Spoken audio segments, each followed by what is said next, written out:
All right, welcome back to Binge Guide, Yeah, welcome back. everyone, where we help you. find the next show. Yeah. And today we're doing a deep dive on, this movie that's getting a lot of attention. Hurry Up Tomorrow. It is, yeah. It's It's being touted as a really unique experience. It is. It's not just a movie. You know what I mean? Right, It's right. an experience. That's what they're saying. Right. A cinematic. Cinematic. Which is, I always think is interesting. Yeah. People say that like, well, isn't every movie a cinematic experience? But Right. but anyway, we've looked into this for you. Yeah, we've got trailers. We've got kind of the basic setup, like who's who. Yeah. And all that. yeah, just so you can know what to expect without any spoilers or anything. Yeah, without us spoiling anything. Right. But yeah, it's So, let's just get right into it. Get right into it. Yeah. What is this movie? What's at the heart of it? Yeah, what's at the heart of Hurry Up Tomorrow? Well, I mean, it's they're calling it a musical psychological thriller. So right there, you've got like a really interesting combination of like genres. Yeah. You know what I'm saying? Like you've got the musical aspect, Yeah. and you've got this like psychological thriller aspect. Yeah, and how are those going to interact? Yeah, I don't know. Yeah. It's hard to imagine how they're going to Right. bring those together, successfully. Right. But I think that's why people are interested, right? It's like, oh wow, this is Right. kind of a new Right. and different kind of movie. And also, it's not just a movie, right? It's Yeah. like part of this whole other thing with the Weeknd. Yeah, it's I mean, he's calling it a companion piece to his 6th studio album, Okay. which is also called Hurry Up Tomorrow. Right. And it's actually part 3. Yeah, so if you're a fan of The Weeknd, which I know a lot of people are, this is like the 3rd part of a trilogy, like a musical trilogy. Oh, wow. Which includes, his previous albums, After Hours and Dawn FM. Oh, wow. Okay, so if you've been following him along, this is like Yeah, if you've been following the final piece of the puzzle. Okay, so what's even more interesting to me is like Yeah. the origin story of this. Like, it's based on this real thing that happened to Abel Tesfaye, The Weeknd. The Weeknd, yeah. Yeah. And what was that? So he had a concert, I think it was back in 2022, and he like lost his voice. Really? But it was because of like psychological stress, Oh, wow. which is like wild to think about, Yeah. But I mean, I'm not a famous musician, but I'm sure there's a lot of pressure there, Yeah. And it clearly got to him. And that like became like a turning point for him. And this movie is like heavily inspired by Right. that event. Okay, so what is the story then that we're going to see? Yeah. Like, how does that translate to Yeah. How did that the translate? screen? Well, I mean, so in the movie, he's playing a fictionalized version of himself, Okay. also named Abel. It's like very meta, and he's also a musician, right? Right. But this Abel Yeah. is struggling with insomnia, Okay. and he seems to be like on the verge of this mental breakdown. Okay. And he meets this mysterious character named Anima, Oh, played by Jenna Ortega. Jenna Ortega. Yeah. Everyone's excited to see her. Everyone's excited about Jenna Ortega these days. They are. She's like She's killing it. she's everywhere. She's everywhere. And but yeah, so he meets her character, and it's described as like an existential odyssey that they go on together, Right, so is that like a literal journey? Well, that's the thing. It's not clear, right? Right. Because it seems to be all tied into this idea of like a mental trip Oh, okay. that he's going on. I see. So it's like it's blurring the lines between dream and music and, redemption, all these different Oh, okay. themes, and it's supposed to be like you're not really sure what's real and what's not real. Right, and is that like for him or for the audience? I think it's for both. I think that's what's so interesting about it. Right. Like, are we as the audience supposed to be experiencing his hallucinations or his dreams or whatever? Right. Or is it all real? Like, we don't know. Right. And that's, I think, the kind of movie that like really gets under your skin. You Yeah. know what I mean? Like, it stays with you after you've seen it. It makes you think. It makes you think, yeah. Yeah. So, and the director, Trey Edward Shults, he's made some pretty bold Statements, yeah. comparisons. Yeah. Yeah, he's like, I mean, first of all, he's saying this movie is unlike anything he's ever seen. Okay. And he's directed some pretty, intense movies before, like Yeah. Waves and It comes at night. Yeah. But he's saying this is like a whole other thing, you know? It's a psychological thriller and a drama, but like combined in a way that we've never seen before. Okay. And then he goes on to compare it to like Raging Bull, you know, for like the internal struggle and like persona, for like the psychological exploration, but then also like Purple Rain. Oh, okay. For like the musical soul, Right. you know? So he's like really drawing on some pretty big influences. Right. And I think that's got people really curious, like, what is he talking about? Yeah, and I think that's what makes those comparisons so powerful, right? It's like, yeah. they're all so different, but he's like, no, there's a thread Yeah, there's a thread. that connects them. There's something that connects all those films that's also present in this film, Right. but we don't know what it is yet, you know? Right. We have to see it to find out. Yeah. So let's talk about the team who brought this together. Okay. So we already mentioned Trey Edward Shults is the director. Yeah, Trey Edward Shults. But Yeah. he's also... He also edited it, yeah. Okay, interesting. Which, I mean, I think that's a good sign, you know? Mm-hmm. Because it means he had like a very clear vision for the film, Right, right. you know, and he was able to like really shape it in Yeah. the editing room. So, I mean, I always think that's a good sign when the director is also the editor, Yeah, because it means it's a very personal project for them. right. They're really hands-on. Yeah. Yeah. They're not just handing it off to somebody else to like put it together, Exactly. you know? Yeah. So I think that's a good sign. Okay, cool. So, and then the story itself was a collaboration too, right? Yeah, so he co-wrote it Okay. with Abel Tesfaye, obviously The Weeknd, Right. and Reza Fahim, Okay. who is also actually one of the producers on the film. Oh, okay. So it seems like he was pretty involved in the whole process, you know, Yeah. from the beginning. Yeah. So let's talk about the actors. Yeah, the talent. The talent, yeah. Yeah, I mean, we've already mentioned Abel Tesfaye, The Weeknd, Right. and Jenna Ortega. Yeah. But then there's also Barry Keoghan, Right, right. who's great. Mm-hmm. He's in everything these days, it seems like. He is, yeah, and I think he's really talented. really talented. Yeah. So this is like, I mean, that's a really... That's a strong cast, Yeah. you know? And all three of them are known for like bringing a certain intensity to their roles. Right. So I'm really curious to see how that dynamic plays out. Yeah, like how their energies are going to kind of collide. collide. Yeah. I think that's going to be really interesting. So another thing that stood out to me is like the visual presentation of this movie Yeah. seems to be like a big part of it. And that was done by... Chayse Irvin. Yeah. Okay. He's the cinematographer. Mm-hmm. And I mean, he shot it on a combination of like 35 millimeter, 16 millimeter, even some Super 8. Wow, okay. Which is, I mean, that's interesting. It's interesting. You know, because those different formats give you different looks. Yeah. You know, like 16 is going to be more grainy, Mm-hmm. more like, you know, kind of immediate. Yeah. 35 is more, you know, classic, Classic. cinematic. And then Super 8 is like, you know, home movie kind of vibe. Right, yeah. So I'm curious to see how they're going to use those different formats. Yeah, it seems like a very deliberate choice. deliberate choice, yeah. Yeah. Okay, and then we already talked about the music, how central it is. Yeah. But the music itself, like the score, Yeah. was composed by The Weeknd. Yeah.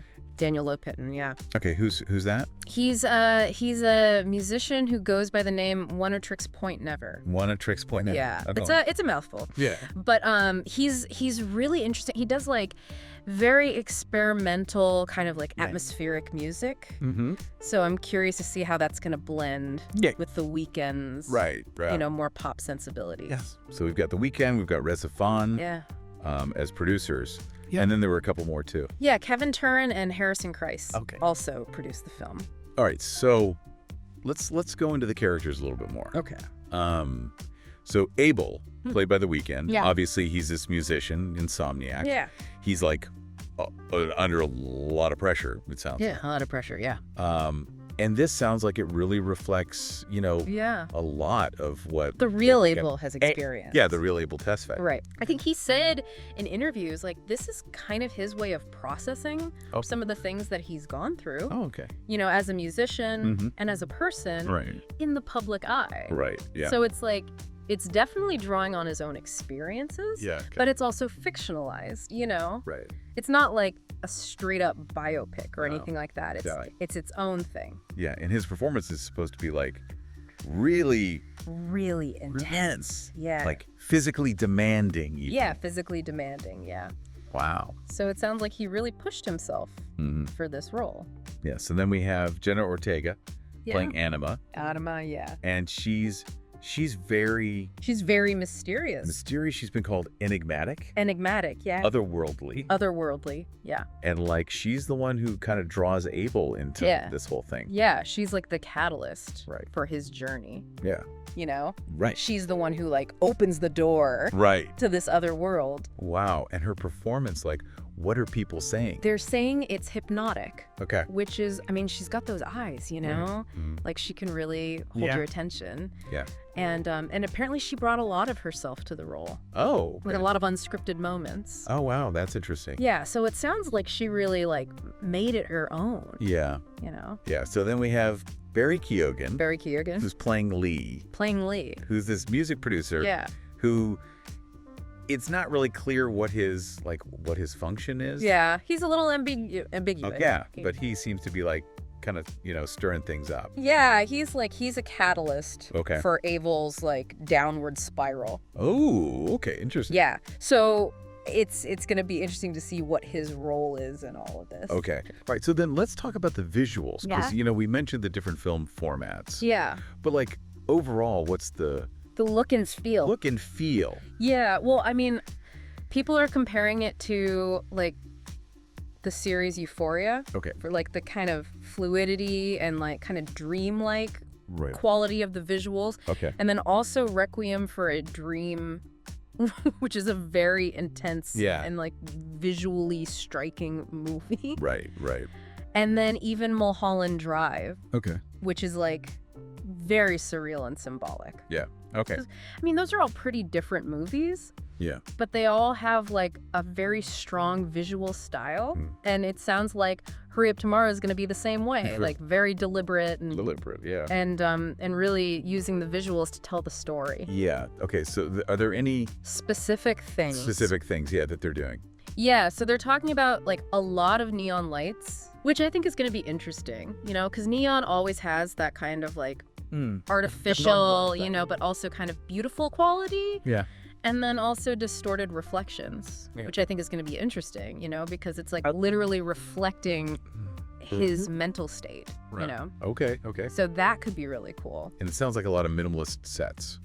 Yeah, minimalist sets, kind of like dreamlike sequences. Yeah. So it's like it's creating this world that's like suspended, yeah. Yeah, kind of like you're not really sure where you are or what's real, what's not real. So yeah, the music, we talked about the fact that it was co-composed by the Weeknd. Yeah. But what kind of music can we actually expect? Well, they're saying it's a journey. Okay. It's not just like background music. It's like integral to the film. Oh, okay. And it's going to range from like these hypnotic synth sounds to like melancholic ballads to like, electronic explosions, basically. Oh, wow. So it sounds like it's going to be a really diverse score. Okay. But all kind of tied together by this like, emotional through line, And it's supposed to like really complement the visual. Yeah, it's supposed to work in tandem with the visual to like create this immersive experience. Okay, and speaking of complementing, I mean, it also really connects with his new album. New album, yeah. I mean, it's meant to be like a companion piece to the album.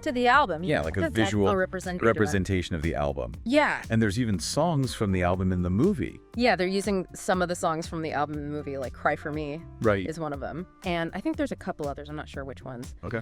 But yeah, so it's like, if you're a fan of the music, this is like the ultimate way to experience it. Like it all comes together. Yeah. It all fits together. So besides just like, what we're going to see and hear, like what are some of the themes that the movie is exploring? Yeah, what are the big ideas? Yeah. Well, I mean, one of the big ones seems to be like the crisis of artistic identity. Okay. Like what does it mean to be an artist? Especially when you're famous. Right. And you're under a lot of pressure. And then also like the cost of fame. Okay. Right. Like what do you have to give up to achieve that level of success? Right. And then also, I mean, obviously trauma and mental health are big themes. Yeah. Because the main character is clearly going through a breakdown. Yeah. You know, Yeah. so it's like, how do you deal with that? How do you come back from that? And then also, I think the title itself, Hurry Up Tomorrow, Yeah. is kind of hinting at this idea of like our relationship with time. You know, Yeah. like, are we always rushing towards the future? Right. Are we ever present in the moment? You know, those kinds of questions. Interesting. Yeah. Yeah, and then also it seems like there's this theme of redemption Redemption, yeah. through art. Through art, yeah. Like, can art heal you? Yeah, can it save you? Can it save you? Yeah. You know. That's a big question. It's a big question. So, all right, everybody, let's get down to the Nitty-gritty. nitty-gritty. When can we see it? Yeah, when can we see it? When's it coming out? Well, it's coming out May 16th, Okay. 2025 Okay. in the US. Okay. And it's being distributed by Lionsgate. All right, and then I heard there was like an early screening. Yeah, they did like a fan screening Okay. on May 14th, Okay. which was 2 days Yep. before the official release. Wow. And it was nationwide. Oh, wow. So, you know, they really wanted to get people excited. Right. And it included some bonus content Okay. that you wouldn't see Oh, okay. in the regular theatrical release. That's cool. So that was pretty cool. Okay, so what about streaming, though? Streaming, yeah. I mean, they haven't announced a specific platform yet, but Right, I'm okay. sure it'll be on, you know, one of the major ones eventually. Yeah, okay. So keep an eye out for that. So, after this deep dive into Hurry Up Tomorrow, Yeah. I think we all have a pretty Good idea. good idea of what to expect. Yeah, I mean, it sounds like Think it's so. going to be a really unique and powerful Yeah. movie. Yeah, from like the blend of genres Yeah. and the inspiration behind it Yeah. and the performances and the visuals and the music. Music, yeah. Like everything seems to be really Yeah. like intentional and like very like Deliberate. deliberate. Yeah. Yeah. So, you know, keep an eye out for it. Yeah, May 16th. May 16th. It's coming to theaters. That's when you can see it. Will this be the next show? Yeah, that's the question. I guess you'll have to watch it and see. Yeah. Thanks for tuning in to Binge Guide, everyone. Yeah. See you next time.